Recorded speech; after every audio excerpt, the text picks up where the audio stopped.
সকালবেলা আমরা বেরিয়ে পড়েছি ঝাঁসি ঘুরে দেখবো বলে।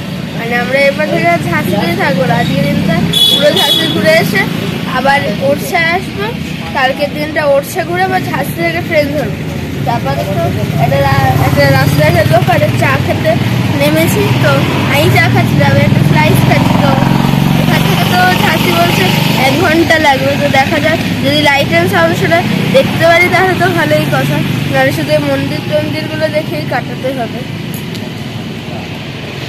আসলে আমরা প্রথমেই ঝাঁসি যাচ্ছি না, তার আগে আমরা দাতিয়া বলে একটা জায়গায় যাচ্ছি।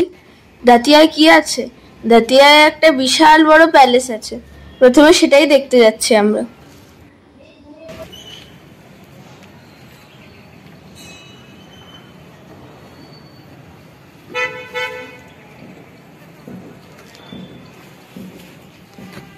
এটা রাজা বীর সিং দেও তৈরি করা 1620 এডিতে।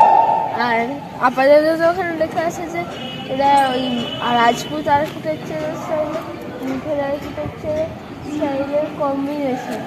তো দেখা যাক ভিতরে কি আছে। অবশ্য যে 4টে কোণে 4টে টাওয়ার আছে, এই দুটো তো পুরো ধ্বংসাবশেষ, কিছু আর বেঁচেনি। তো ওই কোণে দুটো তো গেছে মনে হয়, একটা তো গেছে।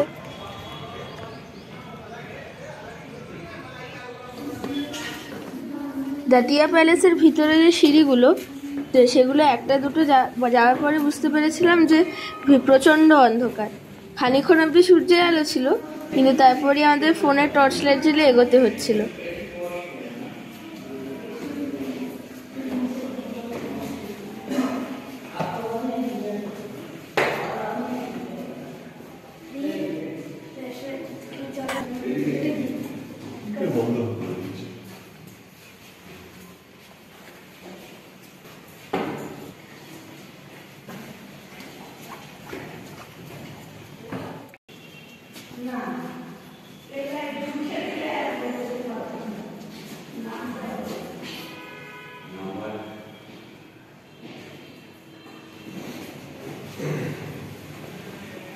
আমরা খানিকক্ষণ যাওয়ার পরে একটা বারান্দায় গেলাম।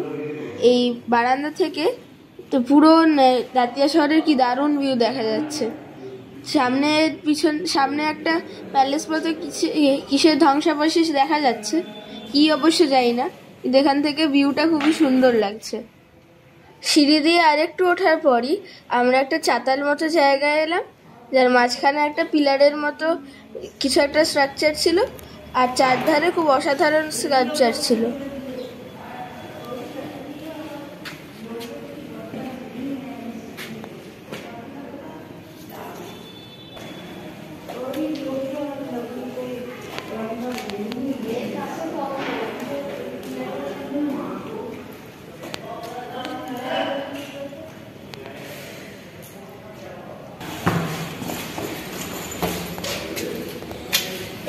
এটা হচ্ছে কেল্লার মাঝখানে চাতাল আছে, সেই ওটা হচ্ছে চাতালটা।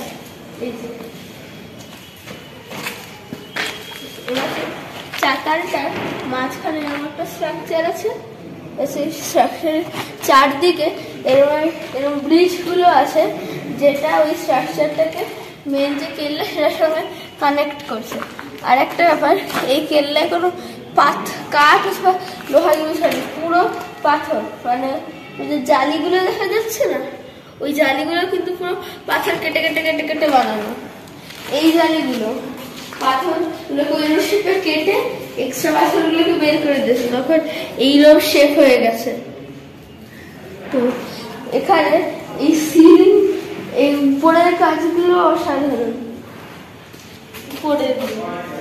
আর তাছাড়া চাতালের চারদিকে করিডোর করা আছে, সেটা দিয়ে পুরো চাতালের চারদিকটা ঘোরা যাবে। তো দেখি যে এই সার্কিটের মধ্যে কি আছে, কারণ এরকম সিঁড়িগুলো উঁচু উঁচু না, দিয়ে বলেছিল পুরো বরাহ অবতারের সিঁড়ি। মানে বরাহ অবতারের পোস্টে আছে না, একটা পা তুলে একটা কোনই তুলে, সেই রকম। ও সত্যি পাথরের টাই। তুই কি মিথ্যে লিখবে? সত্যি পুরো পাথরেরই জ্বালিয়ে ধরেছ। পাথরেরই জানি, পাথর কেটে কেটে কেটে কেটে বানানো।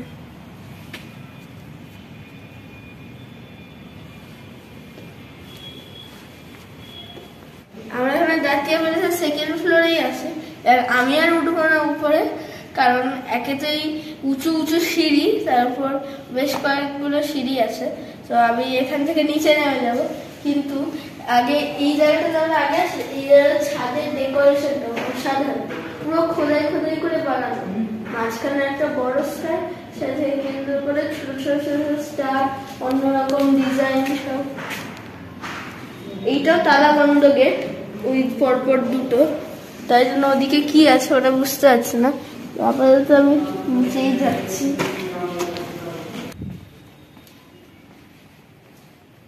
আমি ফ্লোরটায় যাইনি। আমি ফ্লোরটায় যা যা ছিল সেটা মার যে ভিডিওটা, সেটা থেকেই দেখতে পেরেছি, আর তাই জন্য ভিডিওতে মায়ের তোলা ভিডিওগুলোই দিচ্ছি।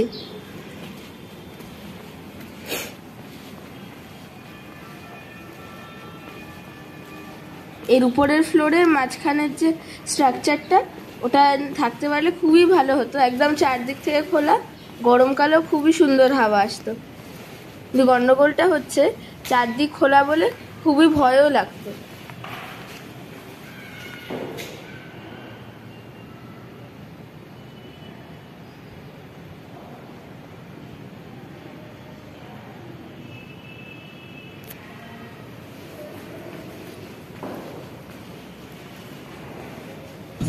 আমরা এখন বেরিয়ে গেছি।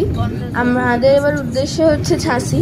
রাস্তায় আমরা একটা ধাবা এখন খানিকক্ষণ আগেই লাঞ্চ করলাম, কিন্তু একটাই প্রবলেম আছে, সেটা হচ্ছে ঝাঁসির যে লাইট অ্যান্ড সাউন্ড শোটা ফোর্টের, ওটা টিকিট কাটা নেই। গিয়ে টিকিট পাবো কিনা সেটাই সন্দেহ।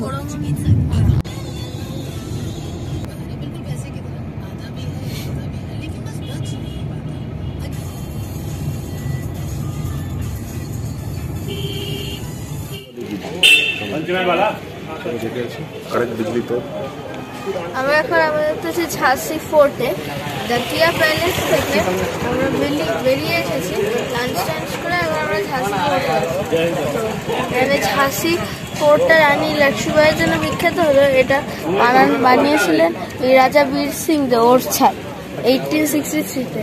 তো এইখানে এই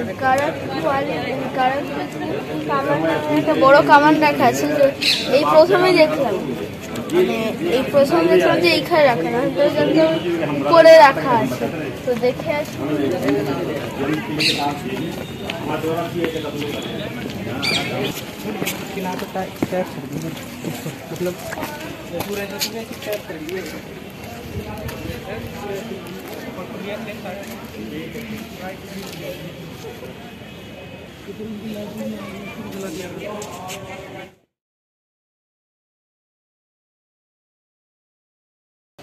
আমরা এখন ঝাঁসি ফোর্টে ঢুকে গেছি, মানে অনেক আগেই ঢুকে গেছিলাম।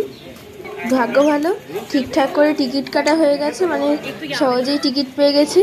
কিন্তু শোটা হচ্ছে সন্ধেবেলা, মানে আমাদের হাতে এখনো ঝাঁসি ফোর্টটাকে ঘুরে দেখার মতো অনেক টাইম আছে।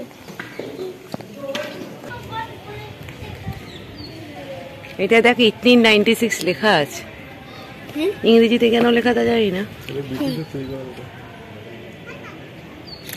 ভিআরটা কি জিনিস?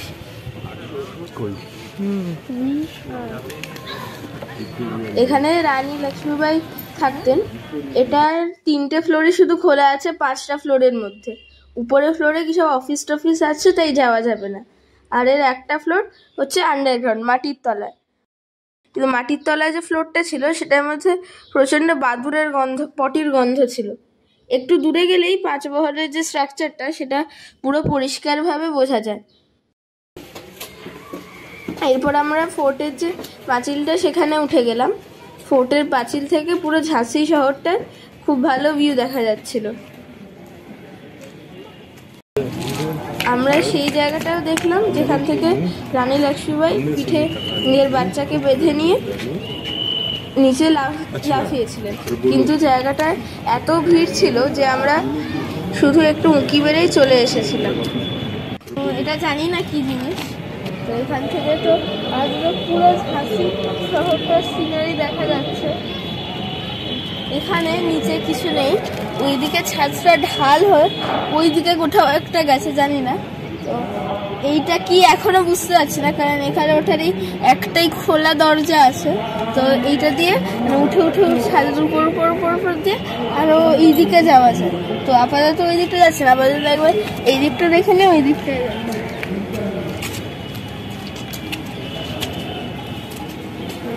আর এই ঝাঁসির ফোর্টটা কিন্তু খুব একটা বেশি বড় না, মানে কিন্তু খুবই ফেমাস ফোর্ট এটা এই রানী লক্ষ্মীবাইয়ের জন্য।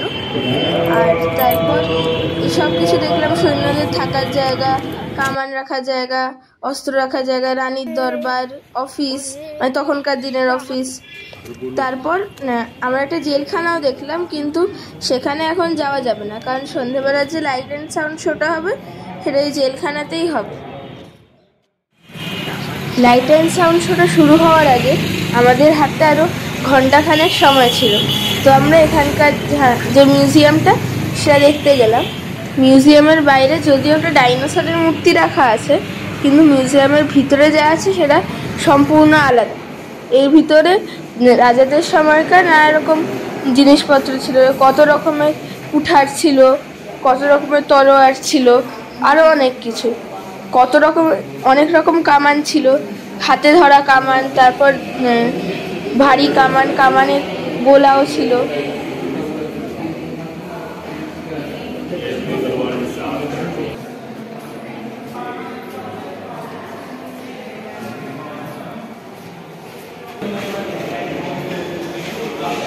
তাই এই হচ্ছে ছত্রসাল বুন্দেলার ছবি।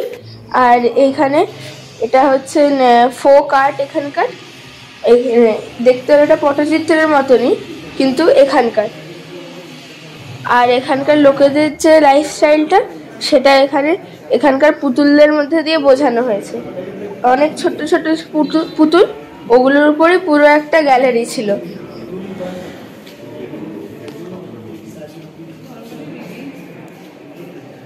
তবে আমার সবচেয়ে ভালো লেগেছে সেটা হচ্ছে মূর্তি সেকশনটা। এখানে নর্মাল বিষ্ণু, শিব এরকম মূর্তিটা ছিল, কিন্তু কিছু কিছু মূর্তি ছিল যেটা আমি খুব কমই দেখেছি।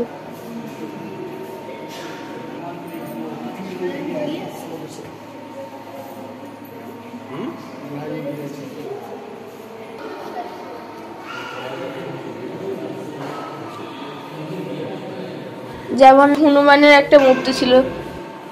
তারপর আমি দাঁড়ানো ব্রহ্মার মূর্তি খুব কমই দেখেছি। পুরো এত লম্বা সাহিত্য বিষ্ণু এর আগে একটা জায়গায় দেখেছিলাম, যে কালিঞ্জরে, তাও ভাঙা হাফ, এখানে পুরো গোটাটা আছে। তারপর নাগ নাগিনী। আজকে আর মনে হয় না ব্লগ করতে পারবো বলে, কারণ লাইট অ্যান্ড সাউন্ড শোতে ভিডিওগ্রাফি বা ফটোগ্রাফি করা যাবে না।